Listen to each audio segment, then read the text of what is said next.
السلام علیکم ویورز، میں ہوں عثمان نذیر۔ کیسے ہیں آپ سب؟ امید ہے خیریت سے ہوں گے۔ میں آپ کو اپنے یوٹیوب چینل ڈائجسٹ ورڈ میں خوش آمدید کہتی ہوں۔ میں آپ کو سنا رہی ہوں نمرہ احمد کا ناول سانس ساکن تھی۔ تو آئیے شروع کرتے ہیں۔ میں اندر آ سکتی ہوں؟ آواز پر صابرہ نے چونک کر دروازے میں کھڑی اس مہربان عورت کی جانب دیکھا جس کے باعث اس کی بیٹی کی جان بمشکل بچ پائی تھی۔ آؤ بی بی جی آؤ، وہ گھبرا کر اپنی جگہ سے اٹھ کھڑی ہوئی۔ اس کا تو بس نہیں چل رہا تھا کہ اس کے لیے رستے میں پلکیں بچھا کر اپنا آپ ہی بچھا دے۔ وہ نہایت ستائش سے اس دراز قد، مناسب جسم اور خوبصورت تیکھے نکوش والی عورت کو دیکھ رہی تھی۔ رانیہ اندر آ گئی اور بغیر کسی تکلف کے الماس کے بیڈ کی پائنتی پر بیٹھ کر اس کا حال احوال دریافت کرنے لگی۔ بیٹا کیا حال ہے آپ کا؟ ٹھیک ہو نا؟ الماس نے اس کی بادامی بوری آنکھوں میں دیکھتے ہوئے سر ہلا دیا۔ کوئی پرابلم تو نہیں ہے ادھر؟ اگر ہے تو بتا دو، وہ اپنے مشفق انداز میں اس سے مخاطب تھی۔ الماس نے نفی میں گردن ہلا دی۔ رانیہ صابرہ کی طرف مڑی۔ کیا نام ہے بچی کا؟ وہ جی؟ الماس خاتون جی؟ صابرہ نے فوراً نام بتایا۔ ویسے اچھا نام ہے آپ کا، وہ مسکراتے ہوئے الماس سے کہہ رہی تھی، اور اس کے لیے تو حیرت کا مقام یہ تھا کہ زندگی میں پہلی بار اسے کسی نے آپ کہا تھا، ورنہ ابا اماں اور چھیمو وغیرہ تو بس تو سے ہی کام چلاتے تھے۔ بی بی جی، صابرہ نے موقع دیکھ کر بات کا آغاز کیا، مجھے جی کسی کام پر لگا دو، میں درزن ہوں جی، کپڑے سی لیتی ہوں۔ وہ خوش آمدی لہجے میں بولی تو الماس کو ماں کا یہ انداز اچھا نہیں لگا۔ درزن ہو؟ اچھا، وہ سوچ میں پڑ گئی۔ ویسے مجھے درزن کی ضرورت تو نہیں ہے، مگر ایک دو بیڈ شیٹس وغیرہ سلوانا تھی، سی سکتی ہو؟ جی، وہ کیا سلوانے ہیں؟ بیڈ شیٹس، میرا مطلب ہے بستر کی چادریں اور لحاف وغیرہ، وہ وضاحت کرتے ہوئے بولی۔ جی میں سی لیتی ہوں جی۔ چلو پھر ٹھیک ہے، آپ میرے گھر آ جانا، یہ کارڈ رکھ لو، اس پر گھر کا ایڈریس پتہ ہے۔ جی میں آ جاؤں گی جی۔ صابرہ نے جلدی سے کارڈ پکڑ لیا، اس کا دل بلیوں اچھل رہا تھا۔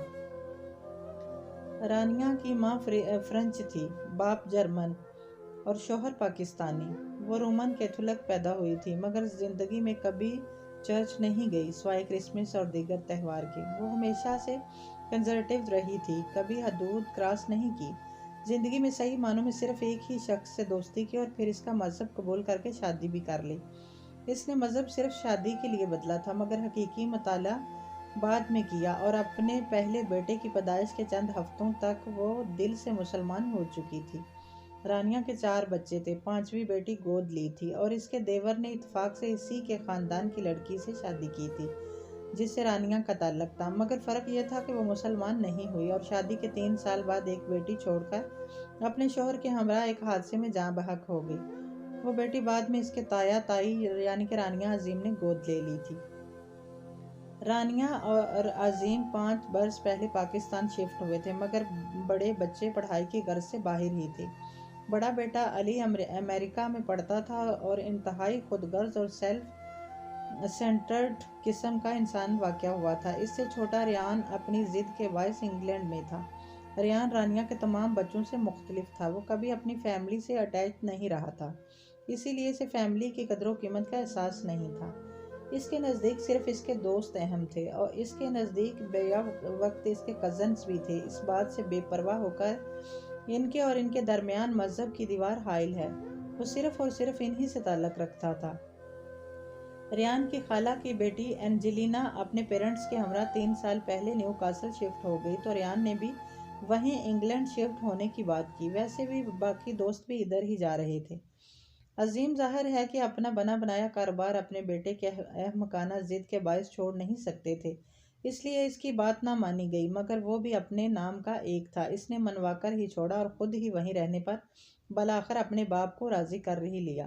رانیہ اس بات سے ناخوش تھی، مگر بیٹے کی ضد کے آگے وہ کیا کر سکتی تھی۔ ریان نے بات نہ مانی جانے پر ماں باپ کو کٹہرے میں لا کر اپنا اور علی کا موازنہ شروع کر دیا تھا۔ اس نے ان سے پوچھا تھا کہ علی کو کیوں امریکہ بھیجا گیا، اس نے 3 گنا زیادہ جیب خرچ کیوں، اسے ہر ماہ ملتا ہے، اور یہ کہ اسے ہر بات میں علی سے کمتر کیوں رکھا گیا ہے۔ ریان اور علی میں بہت فرق تھا۔ ریان کو خود ہی اپنے طور پر انگلینڈ میں رہنے کی اجازت مل گئی تھی، پاکٹ منی بھی بڑھا دی گئی، اور اس کے لیے یہی بہت تھا کہ وہ اپنے دوستوں کے قریب رہے۔ باپ سے تو نہیں، البتہ ماں سے اسے ہمیشہ ہی شکایت رہی کہ اس کو اپنی ماں کے دودھ سے محروم رکھا گیا تھا۔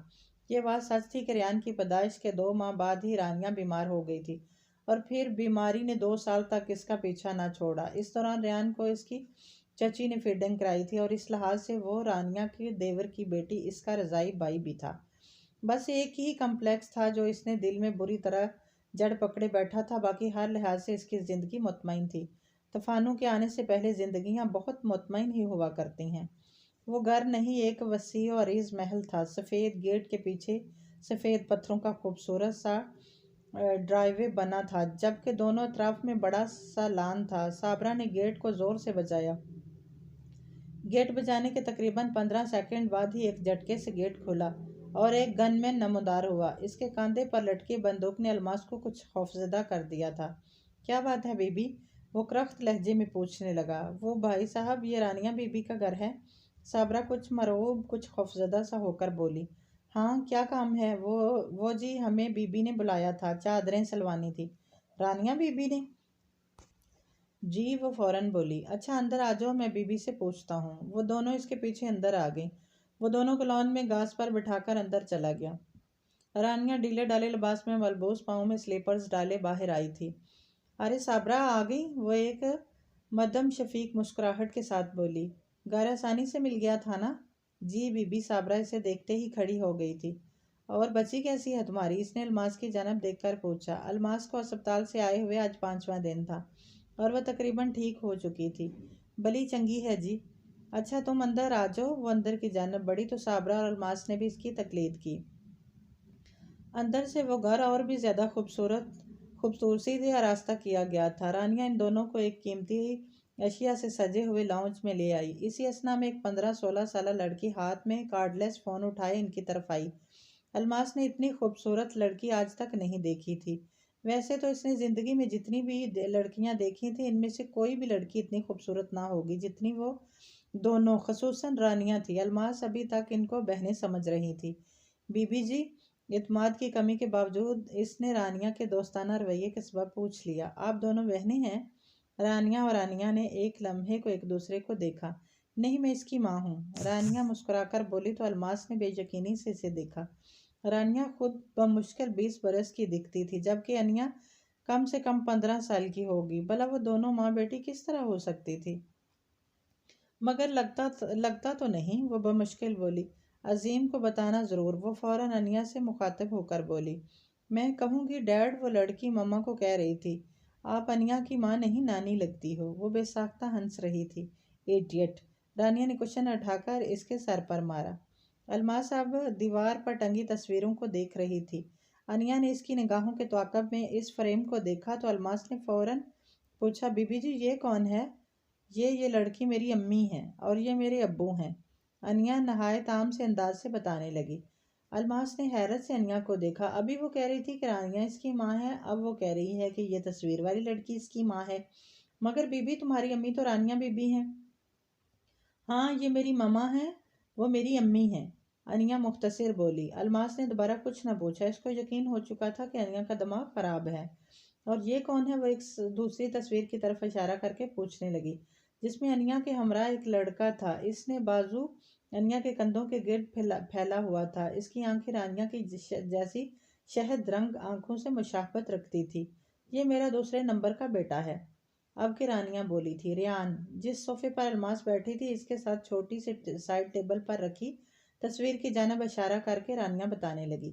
یہ میرا بڑا بیٹا ہے علی، اور اس کے ساتھ ریان ہے۔ یہ لڑکی میری بیٹی ہے ربیہ، اور یہ میرا سب سے چھوٹا بیٹا بیشم۔ الماس اب تصویر کو بغور دیکھ رہی تھی۔ رانیہ کا بڑا بیٹا تقریباً 16-17 برس کا تھا، جبکہ دوسرے نمبر والا انیا کا ہم عمر تھا۔ دوسرے نمبر والا شکل میں اچھا تھا، مگر بڑے والا انتہائی خوبصورت، ڈیشنگ اور بے حد پرکشش تھا۔ اس کی شکل دیوار پر ٹنگے فریم میں موجود انیا کے ابو سے بہت ملتی تھی۔ بٹلر الماس کے اورنج جوس اور وائن گلاس میں ڈال کر لے آیا، مگر الماس کو معلوم نہ تھا کہ گلاس کو کیسے پکڑتے ہیں۔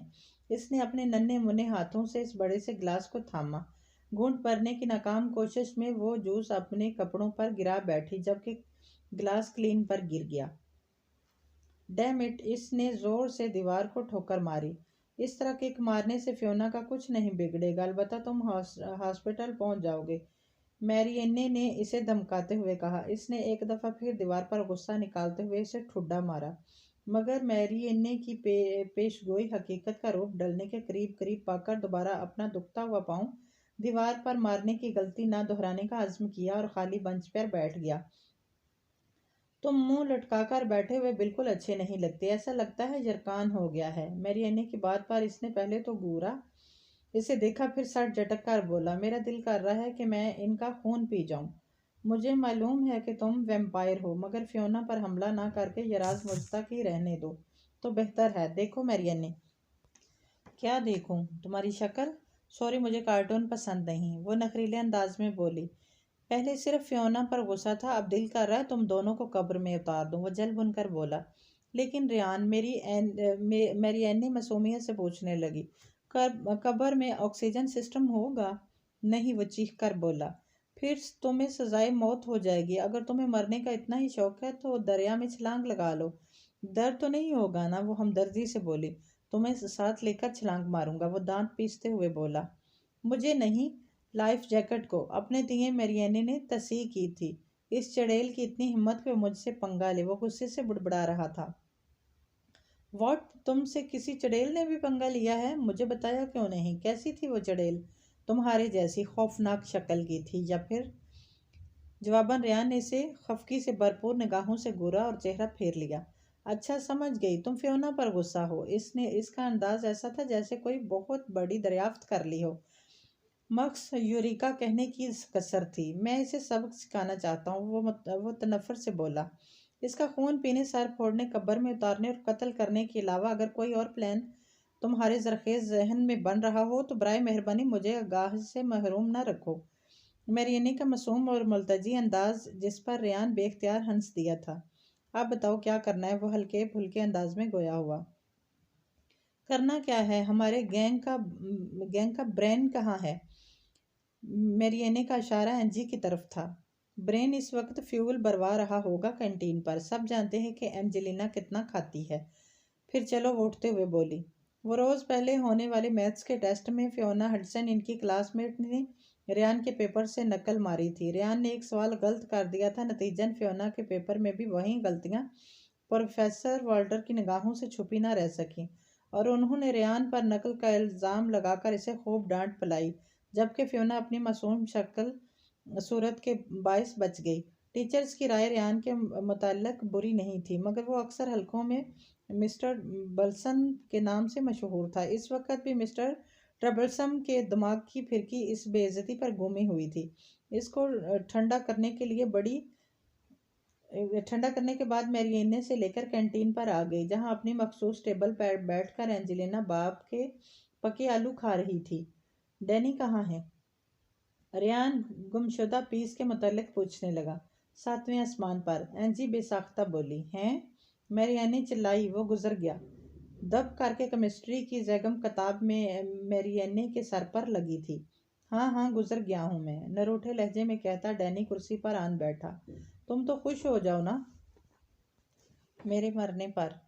صرف خوش؟ زبردست ٹریٹ دوں گی، اس کے لیے پیسے مجھ سے ادھار لے لینا۔ اینجی نے ٹکرا لگایا۔ مستقبل کی آرتھوپیڈک سرجن کی ادھار مانگنے کی ضرورت نہیں، یہ فخریہ انداز سے بولی۔ میری اینی کو بچپن سے ڈاکٹر بننے کا شوق تھا، ریان نے یاد دلایا۔ اگر تم لوگوں کی بکواس سے دل بھر گیا ہو تو ذرا میرے مسئلے پر غور کر لو۔ اس نے مختصر ساری بات ان دونوں کے گوشے گزار کر دی، بلکہ ساری بات کہاں، وہ دونوں ریان کے بے عزتی پیریڈ کے وقت موقع پر ہی موجود تھے، اس لیے میری اینی نے انہیں ریان کے جذبات سے آگاہ کر دیا۔ اب اینجی بتاؤ ذرا کوئی حل۔ گارلک پیزا کا کلر کیسا ہوتا ہے؟ اینجی کچھ سوچتے ہوئے پوچھنے لگی۔ تمہیں گارلک پیزا کا خیال کیوں آ رہا ہے؟ ریان حیران ہوا تھا۔ پتہ نہیں، مگر کھائے اتنا عرصہ ہو گیا ہے کہ مجھے تو پیزا کی شکل ہی بھول گئی ہے۔ میں تمہیں پیزا کھلا دوں گا، مگر کوئی حل سوچو۔ ریان نے اس کا مطلب سمجھ کر فوراً بولا۔ حل؟ ہاں بھائی، سوچتی ہوں، وہ کہنے لگی۔ ویسے ریان، تمہیں لزانیہ کی خوشبو یاد ہے؟ میں تمہیں لزانیہ بھی کھلا دوں گا، وہ دانت پیستے ہوئے بولا۔ پھر تو مسئلہ ہی کوئی نہیں، اینجی کے پاس ہر مسئلے کا حل ہوتا ہے۔ ذرا کان ادھر لاؤ۔ تقریباً 5 منٹ کی کانا پھوسی کے بعد میری اینی نے سر جھٹک کر، امپاسبل، اگر کسی کو پتہ چل گیا تو ہم چاروں ایکسپیل ہو جائیں گی۔ وہ بخوبی جانتی تھی کہ بینن مینس ہائی اسکولز کے اصول کتنے سخت تھے۔ ہم اسکول میں کچھ نہیں کریں گے، ڈینی بولا، ہم اس کے گھر میں یہ تمام کام کریں گے۔ نہیں، میری اینی نے سر نفی میں ہلایا۔ چھوڑ دو فیونا کا پیچھا، وہ اب دلائل دے کر باقی گروپ کو سمجھانے لگی، مگر ریان کسی گہری سوچ میں گم تھا۔ ریان، میری اینی نے ہاتھ اس کے آگے لہرایا، کیا سوچ رہے ہو؟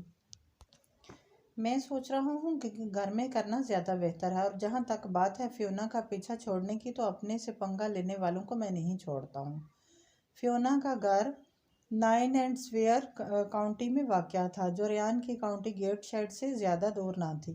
تقریباً 15 منٹ کی ڈرائیو تھی۔ ریان گیٹ شیڈ میں رہائش پذیر تھا، جبکہ میری اینی اینجلینا اور ڈینیل میں رہتے تھے۔ طے پایا تھا کہ تمام لوگ ریان کے گھر جمع ہوں گے اور پھر آنٹ فلورل سے نگاہ بچا کر کھسک جائیں گے۔ آنٹ فلورل، جو ریان، اینجی اور ڈینی کی خالہ جبکہ میری اینی کی پھپھو لگتی تھی، جی ایچ ڈی کرنے کے لیے نیو کاسل میں رہائش پذیر تھی۔ اس کی سخت طبیعت کے باعث تمام بچے اس سے ڈرتے اور رعب میں رہتے تھے۔ اس رات جب فلورل سونے لگی تھی تو وہ چاروں فلورل کی بلیو سوک میں نائن اینڈ سویئر کی 10ویں اسٹریٹ کی جانب گامزن ہو گئے۔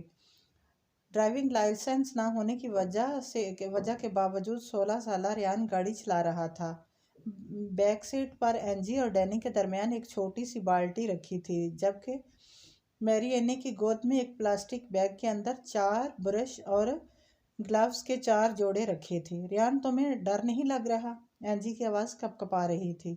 ڈر کیسا؟ وہ لاپرواہی سے ہنسا۔ یہی تھرل اور ڈینجرس لائف ہے، ایک دانشور نے کہا تھا۔ رسک سیفٹی سے بہتر ہوتا ہے، لیکن اگر ہم پکڑے گئے تو؟ ڈینی بھی اندر ہی اندر کسی نامعلوم خوف کا شکار تھی۔ ریان نے ایک جھٹکے سے گاڑی روک دی۔ بہرحال جس نے اترنا ہے فوراً اتر جائے، میں بزدلوں کے ساتھ نہیں جاؤں گا۔ گاڑی چلاؤ ریان، اینجی کچھ اعتماد سے بولی۔ فی الحال کوئی نہیں اتر رہا اور نہ ہی کوئی اترے گا۔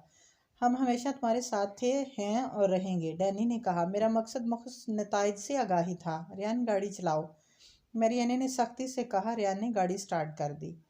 اس نے ایک خوف زدہ نگاہ کلین پر گرے گلاس پر ڈالی اور ڈرتے ڈرتے رانیا اور انیا کی جانب دیکھا۔ ایک ہی لمحے میں الماس نے آنے والے حالات کا تصور کر لیا تھا۔ اس کو اور صابرہ کو اس بدتمیزی کے نتیجے میں دھکے دے کر گھر سے نکال دیا جائے گا۔ اس کے لب کپکپا رہے تھے اور پورا جسم لرز رہا تھا۔ او بیٹا، دھیان سے پکڑتے ہیں نا؟ انیا، جاؤ اسے کسی چھوٹے گلاس میں جوس ڈال دو اور بٹلر کو کہو کہ کلین آ کر صاف کرے۔ رانیا کا لہجہ اتنا میٹھا تھا کہ الماس کو کسی خواب کا گمان ہونے لگا۔ وہ انیا، جو اس کے خیال میں کافی مغرور اور اکڑ مزاج تھی، آرام سے اٹھی، کلین پر گرا گلاس اٹھایا اور کچن کی طرف چل پڑی۔ بی بی جی، وہ غلطی ہو گئی۔ وہ ٹوٹے پھوٹے لفظوں میں معافی مانگنے کی کوشش کرنے لگی۔ ارے بیٹا، کوئی بات نہیں، آپ کیوں ڈر رہے ہو؟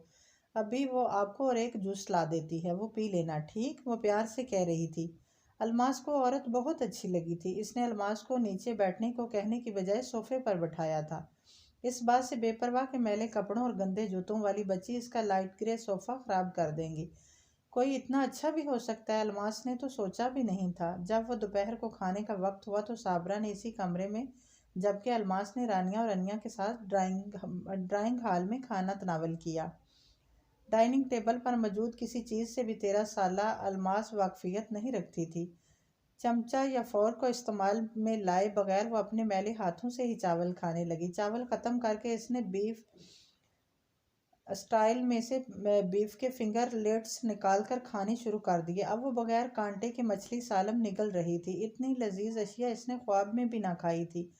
انیا نے ندیدے پن پر مخص 2 دفعہ اس کی جانب دیکھا اور پھر خاموشی سے اپنا کھانا ختم کرنے لگی۔ جب اس کی پلیٹ خالی ہو گئی تو اس نے ایک دفعہ پھر انیا کی جانب نگاہ اٹھائی، جس نے بغیر برا مانے اس کی پلیٹ کو دوبارہ بھر دیا، اور وہ ایک دفعہ پھر صدیوں کے بھوکوں کی مانند کھانے میں مشغول ہو گئی۔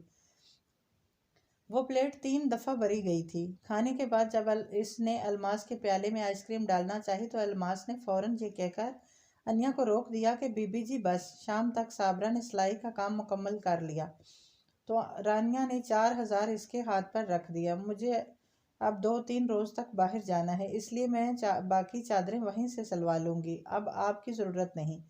شائستگی سے کہہ کر رانیہ نے دونوں ماں بیٹی کو رخصت کر دیا، مگر جانے سے پہلے اس نے ان کو چائے ضرور پلائی تھی۔ یہ چائے کے دوران ہی ہوا تھا کہ جب الماس نے اپنی زندگی کی پہلی اور آخری چوری کی۔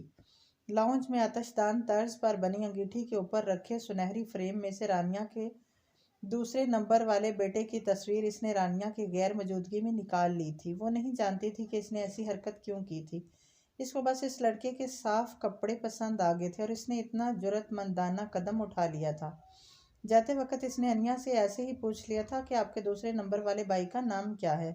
انیا نے مسکرا کر اسے دیکھا اور بولی، ریان حیدر۔ جب وہ چلی گئی تو انیا نے لاؤنج میں انگیٹھی پر رکھا وہ فریم اٹھا کر اپنے کمرے کی الماری میں رکھ دیا۔ مبادہ رانیہ گمشدہ تصویر کے متعلق استفسار کرے۔ وہ نہیں چاہتی تھی کہ رانیہ کو الماس کی اس حرکت کا علم ہو اور وہ اسے چور سمجھے۔ اور یہ اسی رات کا قصہ ہے کہ جب میرینے کا نام بدل گیا۔ ریان نے اسٹریٹ نمبر 3 کے دہانے پر لے جا کر گاڑی آہستہ سے روک دی۔ نگاہوں کے سامنے دوسرے نمبر کا گھر ہڈسنس کا تھا۔ اس نے ایک نگاہ ان تینوں پر ڈالی اور دروازہ کھول کر باہر نکل گیا۔ جب وہ تینوں بھی گاڑی کے باہر آن کھڑے ہوئے تو ریان نے کہا، میرینے تم وہ تمام برش پکڑو اور ڈینی تم بکٹس اٹھاؤ گے۔ اس کے حکم کی تعمیل کے بعد وہ چاروں گلوز پہننے لگے۔ Are you sure? وہ لوگ گھر پر نہیں ہیں؟ ڈینی کی تسلی نہیں ہوئی تھی۔ نہیں، میں جھوٹ بول رہا ہوں، آف کورس وہ لوگ گھر پر نہیں ہیں، میں نے کنفرم کر لیا ہے۔ بلیک ہائی نیک کی آستینیں جو اس نے کہنیوں تک موڑ رکھی تھی ہاتھوں تک کرتے ہوئے بولا۔ دیوار نامی کوئی چیز فیونا ہڈسن کے گھر کے ارد گرد موجود نہ تھی، بس ایک لکڑی کا جنگلہ تھا جسے پھلانگنا نہایت آسان تھا۔ سو وہ آسان مرحلہ طے کر کے ریان اور میرینے نے باقیوں کے لیے اندر سے کنڈی کھول دی۔ یہ دروازہ کیسے کھلے گا؟ ڈینی نے مین ڈور کو لاک دے کر پوچھا۔ میرینے پن دینا۔ ریان نے لاک کا بغور معائنہ کرتے ہوئے پیچھے میرینے کی جانب ہتھیلی بڑھائی۔ میرا نام مت بگاڑو، وہ بگڑ کر بولی۔ یہ ان باتوں کا وقت نہیں ہے میرین، پن دو، وہ درستی سے بولا۔ اس کے حکم پر عمل کرتے ہوئے میرینے نے اپنی ہیئر پن اتار کر ریان کو تھما دی۔ تقریباً 2 منٹ بعد ہی ریان نے انیا کو بتائے ہوئے ٹوٹکوں پر عمل درآمد کرتے ہوئے وہ لاک کھول دیا تھا۔ لانگ روم سے ہوتے ہوئے وہ اوپر والی منزل پر آ گئے جہاں ریان کے اندازے کے مطابق فیونا کا کمرہ ہونا چاہیے تھا۔ اس کا اندازہ ٹھیک نکلا، وہ کمرہ اسی لڑکی کے زیر استعمال تھا۔ یہ بات کمرے کی نفاست اور بیبی پنک پردے بتا رہے تھے۔ مزید تصدیق فیونا کے بیک پیک نے کر دی تھی جو صوفے پر دھرا تھا۔ ریان نے اس کا بیک پیک کھولا اور میتھس کا جرنل نکال کر ڈینی کے حوالے کر دیا، جس نے نہایت تیزی سے سرخ رنگ کے پینٹ سے اسے رنگ دیا۔ تقریباً آدھی بالٹی تو رجسٹرڈ کا ایک ایک صفحہ رنگنے میں ہی ضائع ہو گئی، باقی آدھی سے انہوں نے لائٹ پنک پردوں، بیڈ کور، صوفوں اور کارپیٹ کا حلیہ بگاڑنے کے علاوہ دیوار پر بڑبڑا کے لکھا F4 لکھ دیا۔ انہوں نے خاص ایکسٹرا پینٹ خریدا تھا جو آسانی سے اترنے والا نہیں تھا۔ جب یہ تمام کارروائی مکمل ہو گئی تو اس خاموشی سے وہ لوگ آئے تھے اسی خاموشی سے واپس چلے گئے۔ گاڑی میں بیٹھتے ہی ریان نے اسے دفعتاً اڑانا شروع کر دیا۔ جب وہ وہاں کی حدود سے باہر نکل آئے تو ایک دم ہی ریان ہنسنے لگا۔ ڈینی اور اینجی بھی ساتھ ساتھ ہنسنے لگا، البتہ میرینے کچھ خاموش سی بیٹھی تھی۔ میرین، ریان نے ہنسی روک کر اسے مخاطب کیا۔ میرینے، وہ ایک دم بپھر کر بولی۔ ہاں وہی، خیریت ہے؟ تم لوگ اس کا کمرہ بے شک خراب کر دیتے مگر اس کے جرنل کو تو بخش دیتے۔ کیوں؟ اس نے مجھ سے پنگا کیوں لیا؟ اگر چیٹنگ کرنے پر مجھے ایکسپیل کر دیا جاتا تو میرا فیوچر تباہ ہو جاتا۔ ابھی میں نے اسے معاف کر دیا ہے تو ہاتھ تھوڑا نرم رکھا ہے، ورنہ تم مجھے جانتی ہو، وہ درست لہجے میں بولا۔ واو، اچھا معاف کیا ہے تم نے، میرینے نے سر ہلایا۔ او ڈیم اٹ، میرین تم کیوں؟ مائی نیم از میرینے، MARANNE، اینڈ وہ اکتا کر بولی۔ ریان کے ہاتھ تو گویا ایک مشغلہ لگ گیا تھا۔ ہاں ہاں معلوم ہے مجھے میرین، وہ اسے چڑھانے کو بولا تھا۔ میرینے، of course my dear Marine. وہ خاموش ہو گئی، وہ غصے سے گاڑی کے باہر دیکھنے لگی۔ اس دن کے بعد سے وہ میرینے سے میرین بن گئی تھی۔ نیو کاسل اپون نائٹ میں 2 بڑے پیزا ہاؤس تھے۔ اینجی کی بے پناہ اصرار پر ریان پورے گروپ کو نسبتاً بڑے اور مہنگے پیزا ہاؤس میں لے گیا تھا۔ اب اتنا کھاؤ کہ تمہیں 10 دن تک مزید بھوک نہ لگے۔ قدرے الگ تھلگ کیبن کی جانب جاتے ہوئے ریان نے اینجلینا سے کہا، یہ تو مختصر ہے، اس پر تم کتنا کھلاتے ہو، ورنہ میں تو۔ ریان کو چڑھانے کے لیے اس نے فقرہ ادھورا چھوڑ دیا، ورنہ تم تو ندیدے پن کا مظاہرہ کرتے ہوئے دنیا کے 75% بھوک سے بے حال افراد کو بھی مات دے سکتی ہو۔ میرین نے جھٹ کہا اور باقیوں کی تقلید میں کرسی سنبھال لی۔ بالکل۔ ڈینیل نے اتفاق کیا تو اینجلینا تل ملا کر رہ گئی۔ اچھا مسٹر، اب کچھ آرڈر بھی کرو، مجھے سخت بھوک لگ رہی ہے۔ میرین نے مسکینوں والی شکل بنا کر ریان کو طلب کیا۔ ریان، جلدی یار، تھوڑی سی دیر اور ہو گئی تو یہ خواتین فوت ہو جائیں گی۔ ڈینیل نے خواتین پر زور دیتے ہوا کہا۔ یہ خواتین کس کو کہا ہے؟ میرین ایک دم سلگ اٹھی۔ ڈینیل نے ارد گرد نگاہ دڑائی اور کسی خواتین نامی چیز کو نہ پا کر میرین سے بولا، جہاں تک میری آنکھوں نے دیکھا ہے یہاں تم اور اینجی ہی تشریف فرما ہو۔ ایک تو یہ کہ گناہ گاروں کو کوئی اعتبار نہیں، اور دوسرے یہ کہ میں صرف 16 سال کا ہی ہوں۔ ریان نے میرین کی بات کاٹ دی، اور میں ابھی فیڈر پیتی ہوں۔ ایڈیٹ! میرین نے اپنا ہینڈ بیگ ریان کے شانے پر مارا۔ میں تم سے بڑی ہوں، میرا ادب کیا کرو۔ جی ہاں، مگر ایک دن کے بڑے پن کا فائدہ نہ اٹھاؤ، وہ تڑے سے بولا۔ تھوڑی دیر کے لیے سیٹسفائیڈ کر کے ذرا ادھر متوجہ ہو جاؤ اور آرڈر کرو۔ ریان نے سب کی توجہ ویٹرز کی جانب مبذول کی تو میرین نے جھٹ مینیو کارڈز اٹھا لیا، مگر اینجلینا نے فوراً کارڈز اس کے ہاتھ سے لے لیا اور میز پر رکھ دیا۔ 10 گھنٹے تک تم مینیو پڑھتی رہتی ہو اور اینڈ پر آرڈر ہمیشہ اٹالین کشتی کرتی ہو، اس لیے بہتر ہے تم یہ جاب میرے حوالے کر دو۔ میرین قدرے چھینک کر مسکرا دی۔ اینجلینا نے لمبا چوڑا آرڈرز نوٹ کروایا۔ ریان نے اپنے ساتھ ساتھ میرین کا بھی متوقع آرڈرز نوٹ کرا دیا۔ وہ ہمیشہ کی طرح آج بھی پالک پنیر والا پیزا کا آرڈر دے رہا تھا۔ اب جی بھر کے کھا لینا، ریان نے اینجلینا کو چڑھانے والے انداز میں کہا۔ اچھا مستقبل کے آرتھوپیڈک ڈاکٹر، اور سناؤ، واٹس اپ؟ ریان اب میرین سے مخاطب تھا۔ فی الحال تو تمہاری جیب خالی ہونے کے علاوہ کوئی نئی نیوز نہیں ہے، وہ کچھ ترس کھانے والے انداز میں بولی۔ میری جیب کی فکر مت کرو، وہ ہنسا۔ ڈیڈ زندہ باد! کتنے اچھے ہیں عظیم انکل، اینجی پرستائش نظروں میں بولی۔ چاہے ان کا بیٹا بدتمیزی اور فضول خرچی کی انتہا کر دے، مگر وہ پیسے ضرور بھجوائیں گے۔ مجھ جیسا کفایت شار اور سوچ سمجھ کر خرچنے والا بیٹا ان کا کوئی بھی نہیں ہے، وہ گردن اکڑا کر بولا۔ ویسے یہ بات ٹھیک ہے، میرین نے اتفاق کیا، تم علی سے کم شاہ خرچ ہو۔ علی کا تو ذکر ہی نہ کرو، ریان نے دقتاً کانوں کو ہاتھ لگا دیا۔ وہ ڈیڈ سے مجھ سے فورن ٹائمز زیادہ پاکٹ منی مہینے میں 3 بار لیتا ہے۔ تم دونوں بہت ڈیفرنٹ ہو، میرین کہہ رہی تھی۔ علی اور تم لاسٹ ایئر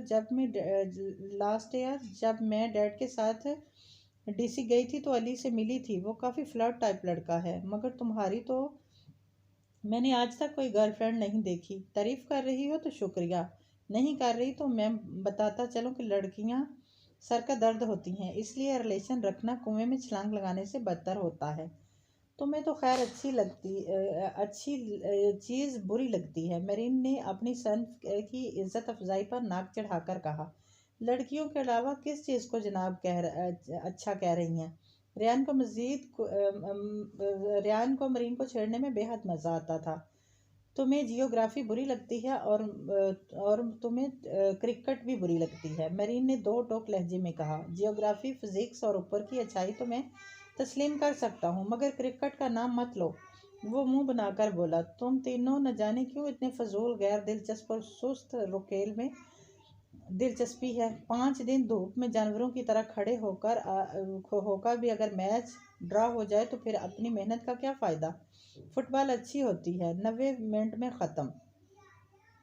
فٹ بال؟ ڈینیل نے ابرو اٹھائی۔ یار it's boring, damn it, football is not boring. Football میں کوئی بھی پلس پوائنٹ نہیں ہے، ڈینیل بولا۔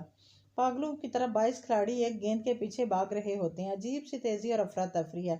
کرکٹ بہتر ہے، آرام و سکون سے دیکھی تو جاتی ہے، فٹ بال دیکھ کر تو مجھے سانس چڑھ جاتا ہے۔ خیر اس کا فیصلہ ہو سکتا ہے، ریان تم بڑے ہو کر فٹ بالر بن جانا، اور ڈینیل تم بڑے ہو کر کرکٹر، بس اب بحث ختم کرو۔ میرین سمیت تمام افراد پیزا لانے والے ویٹر کی جانب متوجہ ہو گئی، یہ جانے بغیر ہی کہ تقدیر نے میرین کے الفاظ میں اپنی مرضی سے رد و بدل کر دی تھی۔